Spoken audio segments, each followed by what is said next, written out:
सभी साथियों को मेरा क्रांतिकारी जय भीम, जय श्री राम, राधे राधे, सत श्री अकाल, आदाब। दोस्तों, आज का दिन बहुत ही ऐतिहासिक रहा, फलदायक रहा और मैं माननीय दिल्ली हाई कोर्ट को शुक्रिया अदा करना चाहता हूं, जिन्होंने आज कंपनी की चाल को और दिल्ली सरकार की चाल को नाकामयाब किया। मैं अपने तमाम साथियों को ये बता देना चाहता हूं आज कि 24 तारीख को दिल्ली की सीआईडी की रिपोर्ट आई और उस रिपोर्ट में ये दावा किया गया कि 27 जून के प्रोग्राम में हजारों की संख्या में लोग पहुंचने वाले हैं। तो सरकार के हाथ पांव फूल गए। सरकार ने कंपनियों को लट किया और कंपनियां आनन फानन में 25 जून को इन्होंने केस तैयार किया और 26 जून को ये हाई कोर्ट पहुंचे। इनका स्वागत है। ये पैसे वाली पार्टी है, उद्योगपतियों की पार्टी है, पूंजीवादियों की पार्टी है। इन्होंने 4 केस फाइल किए, लेकिन हमारे आउटसोर्स के लोगों को ये जानना बहुत जरूरी है कि ये 26 तारीख को ये कहने के लिए हाई कोर्ट में गए कि 27 तारीख का प्रोग्राम स्थगित कर दिया जाए हाई कोर्ट की तरफ से। लेकिन माननीय हाई कोर्ट का मैं शुक्रिया अदा करता हूं कि उन्होंने ऐसा कोई आदेश पारित नहीं किया। अब मैं कंपनी की चालबाजी से आपको अवगत कराना चाह रहा हूं दोस्तों कि ये बीएसईएस अगर चाहती, ये बेशक अपने मिशन में कामयाब नहीं हुए और 26 तारीख को इनको स्टे नहीं मिला, तो ये 27 तारीख को, 28 तारीख को, 29 तारीख को, 30 तारीख को या कभी भी उस प्रोसीडिंग से मुझे अवगत करा सकते थे। लेकिन बड़ा दुर्भाग्य है कि आज हाई कोर्ट में 4 जुलाई को तारीख थी और 3 जुलाई को इन्होंने मेरे पास कागज कल शाम को भेजे ताकि मुझे संभलने का मौका ना मिले, ताकि मुझे पैरवी करने का मौका ना मिले। मुझे सिर्फ एक रात का समय मिला।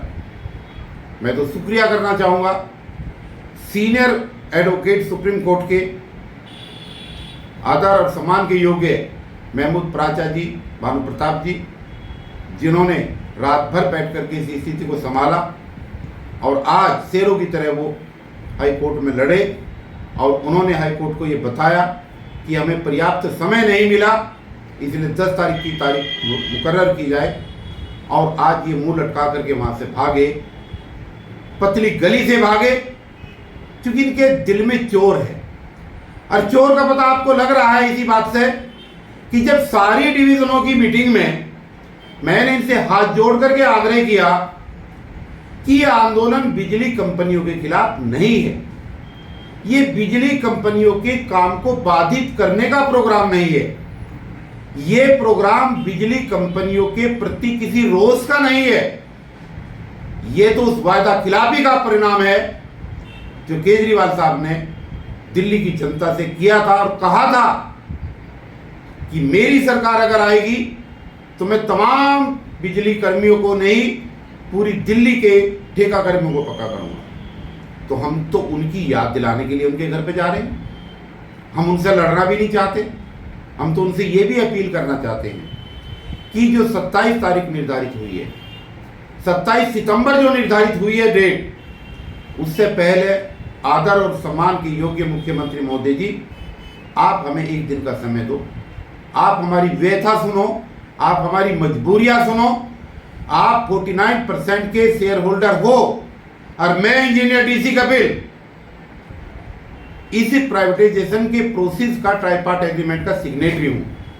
ये उड़ीसा मॉडल पर आधारित यहां पर प्राइवेटाइजेशन हुआ है और वहां पर आज भी 49% शेयर के आधार पर सारा रिक्रूटमेंट होता है, उड़ीसा सरकार की तरफ से होता है। लेकिन आप इतने निकम्मे हो कि आज तक आपने एक भी आदमी का रिक्रूटमेंट अपना 49% शेयर रखते हुए कर्मचारियों की संख्या को निर्धारित करने के लिए नहीं किया। हम तो आज भी आपसे आग्रह कर रहे हैं कि आप आएँ, हमारे रोते हुए कर्मचारियों के आंसू पहुँचें और हमें सांत्वना दें कि जब समय आएगा तो किसी को निकाला नहीं जाएगा। मगर दुर्भाग्य ये है कि ये चोर छिपा है। आज वो जब केंद्र की सरकार ने एक अध्यादेश पारित किया और इनके अधिकारों का हनन किया, तो ये दरवाजे पर जा जा करके घुटने टेक रहे हैं, खुशामद कर रहे हैं पार्टियों से कि मेरा साथ दो। अरे केजरीवाल साहब, आप अपने अधिकारों की बात करते हैं, आप अपने अधिकारों के लिए लड़ते हैं, आप एलजी के घर में जाकर के उसके सोफे में बैठ कर आंदोलन करते हैं, तो क्या आपकी सरकार के अधीन काम करने वाले बिजली कर्मचारियों को अपने अधिकारों के लिए लड़ने का हक नहीं है? क्या वो इस देश के नागरिक नहीं है? क्या वो इस देश के अंदर अपने संवैधानिक और मौलिक अधिकारों के लिए नहीं लड़ सकते? आप जो ये कर रहे हैं ये नैतिकता के खिलाफ है। और भारतीय संविधान इस देश के हर नागरिक को, वो चाहे गरीब हो और चाहे अमीर हो, उसको इस बात की इजाजत देता है कि वो अपने संवैधानिक अधिकारों के लिए सड़क पर उतर सकता है।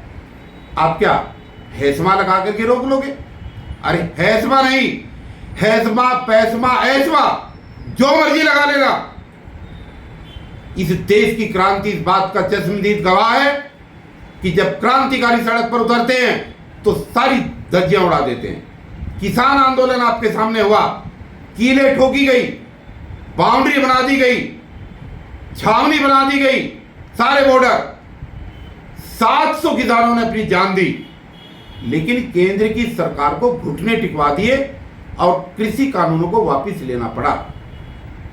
जब इतने ताकतवर नेता, केंद्र की ताकतवर सरकार घुटने टेक करके जनतंत्र के सामने माफी मांग सकती है, तो आप किस खेत की मूली हो? आप तो कहीं पर भी नहीं हो। जिस दिन आउटसोर्स सड़कों पर निकलेगा, ये आपका ऐसा काम नहीं करेगा। मैं एक बार फिर आपसे अपील कर रहा हूं कि आप आए, सम्मान के साथ आए। आप हमारे आदरणीय मुख्यमंत्री हैं, हम आपका स्वागत करेंगे, पलके बिछा करके स्वागत करेंगे, और आप हमें इस बात की सांत्वना दें कि जो हमारे साथ अनजस्टिस हो रहा है, इस ठेकेदारी प्रथा में बीच के ठेकेदार को हटाएं।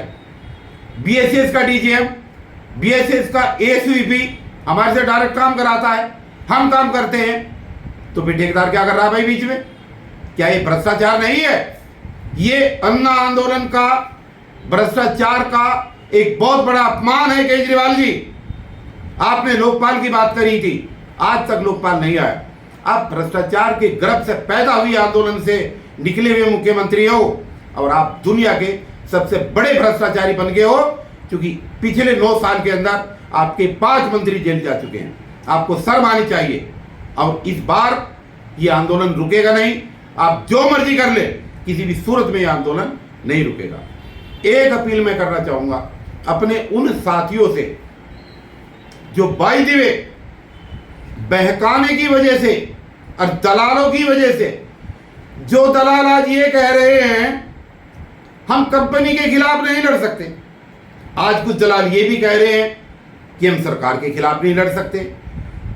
तो मैं उन दलालों से ये पूछना चाहता हूं, भाई कंपनी के खिलाफ तुम नहीं लड़ सकते, सरकार के खिलाफ तुम नहीं लड़ सकते, तो तुम किसके खिलाफ लड़ोगे भाई? पड़ोसी के खिलाफ लड़ोगे या इन लोगों के खिलाफ लड़ोगे जो तुम्हारे हिस्से की लड़ाई लड़ रहे हैं? सुधर जाओ। 27 में नहीं आ पाए कोई बात नहीं, मैं फिर आमंत्रित कर रहा हूं कि आप आए। वो चाहे जीपे के लोग हों, चाहे आउटसोर्स के लोग हों, चाहे एएमसी के लोग हों, जो उस दिन अपनी उपस्थिति दर्ज कराने में नाकामयाब रहे, मैं उनसे फिर आग्रह कर रहा हूं कि आप आए।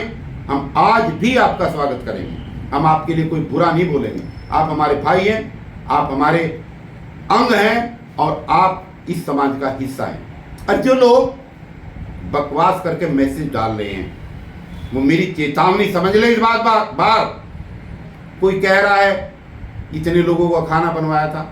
अबे खाना कम का बनवाया था, ज्यादा का बनवाया था, तुझे क्या धार लेनी है भाई?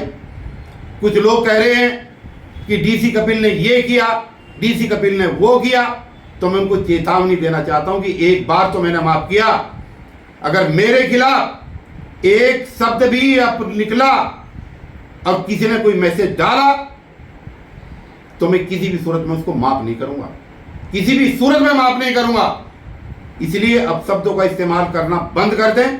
मैं सबका सम्मान करता हूं, सबकी इज्जत करता हूं और आशा करता हूं कि आप लोग भी एक क्रांतिकारी और आंदोलनकारी होने के नाते एक दूसरे का सम्मान करना सीखें। इसलिए तमाम जीपीए की यूनियन हो, उसके पदाधिकारी हो, आउटसोर्स के साथी हो, भटके हुए हो, एएमसी के हो, एमएमजी के हो, कोई भी हो, जो 27 जून के प्रोग्राम में नहीं आ पाए उनका मैं तहे दिल से स्वागत करता हूं कि वो आए और दोबारा इस आंदोलन का हिस्सा बने। समय निकलने के बाद अगर वो आएंगे तो फिर उनकी कदर नहीं होगी। इसलिए तमाम साथियों को, कोऑर्डिनेशन कमेटी के तमाम साथियों को और मिशन भरोसा के तमाम साथियों को मैं एक बार फिर पुनः भरोसा दिलाना चाहता हूं कि चाहे कुछ भी हो जाए ये आंदोलन रुकेगा नहीं। आपको डरना नहीं है, आपको झुकना नहीं है, आपका नेतृत्व बिक नहीं सकता और किसी के सामने झुक नहीं सकता। आज भी हमारी जीत हुई है हाई कोर्ट में और आने वाली 10 तारीख को भी हम जीतेंगे। ये